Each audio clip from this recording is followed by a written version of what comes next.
A common question that I get from singles that I work with is, how do I date and not get hurt? Or they'll tell me, I don't mind dating. I want to find someone, but I don't want to go through that process and get my heart hurt.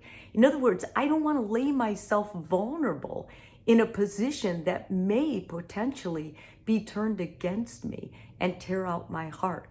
So I have my personal therapy tips that I give my clients, and I'm going to give to you today about the best way you can protect your heart and still be vulnerable and date in a relationship.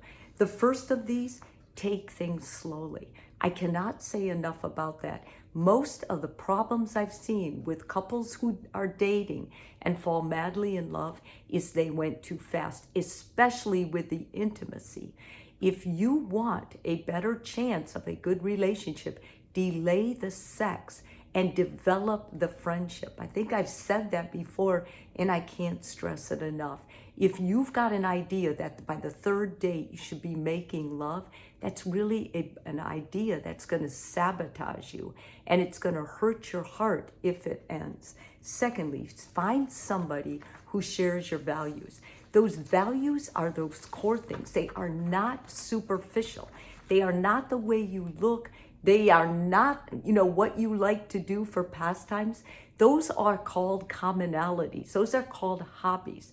Values are ideas of like, how do you feel about your faith? How do you feel about politics? How do you feel about your parents? How do you feel about family in general, extended family? How do you feel about having a child? How do you feel about finances? How do you save? All of those are core deep values, and those are the most important indicators of a healthy relationship when they align. And the best chance for a happy marriage is when you align on your values. Next, pay close attention to red flags.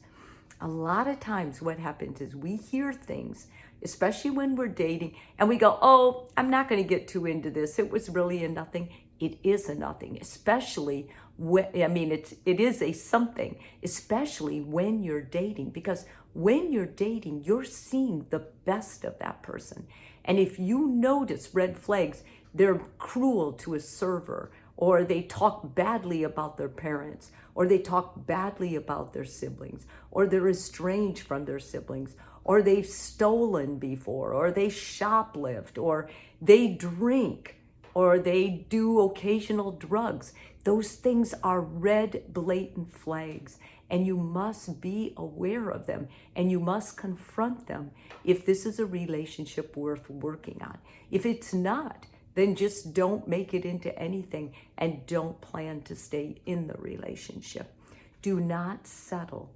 When you decide, okay, my problem is I've been with this person too long, and yeah, I don't like this about him, or yes, I don't like this about him, but I've wasted this time. You have not wasted time ever getting to know someone.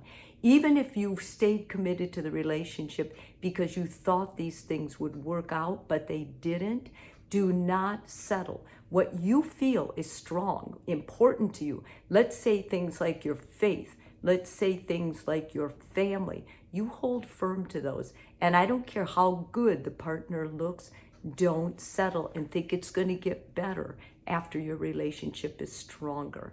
And lastly, stop focusing overall on all the superficial. If you want better incomes and you want your partner to have a good job, to buy you things, that's the wrong idea. If you're going to look at the outside, where they are now, but you find out they never went to school, they don't have really any aspirations, they don't really care about the future, they just kind of want to hang out, anything like that, but they look good. They look good on your arm. They look good when you go places. This is the wrong idea about what's important. Superficial things are what we have around us. The deep things are what we have in us. And the deep things are what will make or break your relationship. I don't care if they have all the money in the world, if they aren't kind to people, if they aren't compassionate, if they're controlling, if they don't value their faith, if they have no faith, if they don't value family, then none of this stuff on the outside is going to matter. So if you want these 5 pearls, I give them to you through the video. You don't have to see me in therapy.